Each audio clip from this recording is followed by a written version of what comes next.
আওয়ামী লীগের ৭৫ বছর পূর্তি উপলক্ষে রাজধানী বঙ্গবন্ধু এভিনিউয়ে দলীয় কার্যালয়ের সামনে আলোচনা সভা চলছে। ঢাকা মহানগর দক্ষিণ আওয়ামী লীগ আয়োজিত এই সভায় প্রধান অতিথি হিসেবে বক্তব্য রাখবেন দলের সাধারণ সম্পাদক ওবায়দুল কাদের। এই মুহূর্তে কেন্দ্রীয় নেতারা পদ্মা সেতু সহ সরকারের নানা সফলতা তুলে ধরছেন। বলছেন, নির্বাচন ছাড়া জোর করে বিএনপি জামায়াত আওয়ামী লীগকে হটাতে পারবে না। বিএনপি চেয়ারপারসন বেগম খালেদা জিয়াকে নিয়ে ইস্যু তৈরি এবং মিথ্যাচার করার অপচেষ্টা দলটি করে আসছে বলেও উল্লেখ করেন তারা।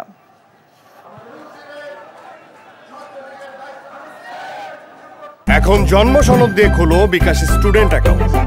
নিজের বিকাশ নিজে কর।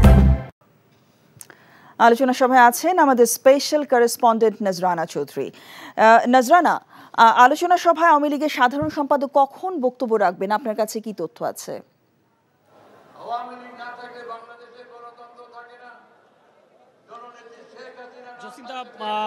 আপনি জানেন যে আওয়ামী লীগের ৭৫ বছর পূর্তি হলো এই গত ২৩ জুন।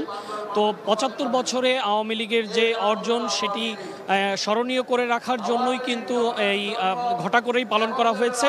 তো আজকে গতকালকে সিদ্ধান্ত নেওয়া হয়েছে যে ঢাকা মহানগর আওয়ামী লীগ দক্ষিণ আওয়ামী লীগের উদ্যোগে একটি জনসভা এই আওয়ামী লীগের কেন্দ্রীয় কার্যালয়ের সামনে বঙ্গবন্ধু এভিনিউতে অনুষ্ঠিত হবে এবং সে মোতাবেক বিকেল ৩টায় কিন্তু এই জনসভাটি শুরু হয়েছে এবং এখানে ঢাকা মহানগরের বিভিন্ন ওয়ার্ড এবং থানা থেকে কিন্তু আওয়ামী লীগের নেতাকর্মীরা উপস্থিত হয়েছেন এবং আমি যতদূর দেখেছি যে বঙ্গবন্ধু এভিনিউর পুরোটা এবং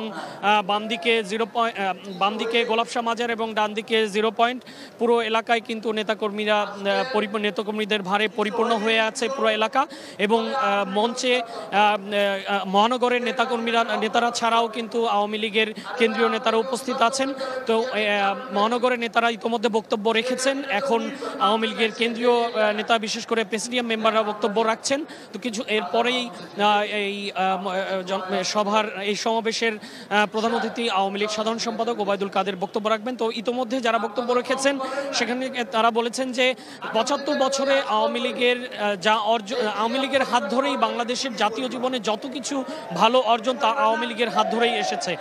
তো গত ১৫-১৬ বছরে আওয়ামী লীগ রাষ্ট্রীয় ক্ষমতায় আছে এবং তারা দেশকে একটি নতুন মাত্রায় নিয়ে গেছেন। আন্তর্জাতিক পরিমণ্ডলে বাংলাদেশ পরিচিতি লাভ করেছে ইতিবাচকভাবে, সেই বিষয়টি তারা তুলে ধরেছেন এবং তারা বলছেন যে বাংলাদেশের এই যে অর্জন সেই অর্জনকে নস্যাৎ করার জন্য একটি চক্র কিন্তু চলছে, একটি ষড়যন্ত্র চলছে। সেই ষড়যন্ত্রের অংশ হিসেবে বেশ কিছু রাজনৈতিক দল তাদের কর্মসূচি দিচ্ছেন এবং এই কর্মসূচি বিশেষ করে বিএনপির কথা তারা বলেছেন। বিএনপি আজকে একটি সমাবেশ আছে তাদের দলীয় কার্যালয়ের সামনে।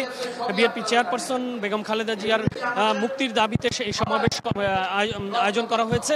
তো আওয়ামী লীগের পক্ষ থেকে বলা হয়েছে বিএনপি চেয়ারপারসন বেগম খালেদা জিয়ার মুক্তির বিষয়টি রাজনৈতিকভাবে ব্যবহার করছে এই রাজনৈতিক হাতিয়ার হিসেবে। জানছিলাম আওয়ামী লীগের ৭৫ বছর পূর্তি উপলক্ষে আলোচনা সভার খবর।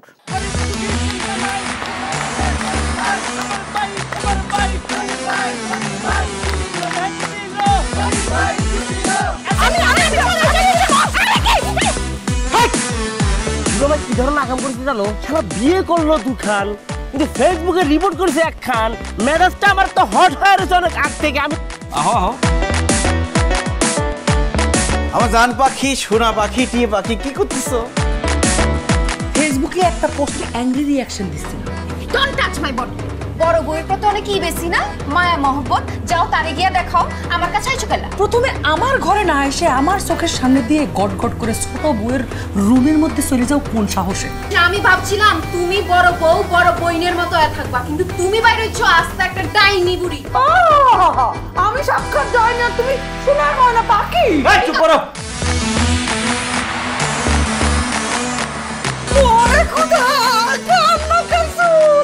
গুলশান বনানীর মায়েরা যেমন চুল কালার করে না, আমার তো মনে হইতেছে গনি মিয়া কোনো গুলশান বনানীর মডার্ন মায়ের প্রেমে পড়ছে। আমি জীবনে বিয়ে যদি করি একখান করবো দুইখান করবো না।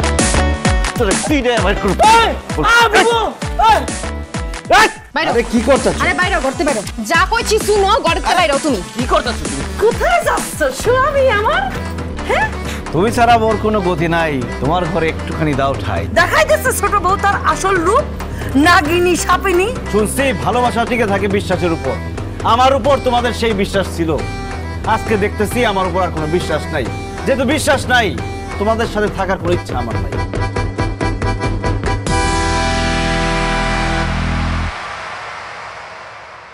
এখন জন্ম সনদ দিয়ে খোলো বিকাশ স্টুডেন্ট অ্যাকাউন্ট। নিজের বিকাশ নিজে কর।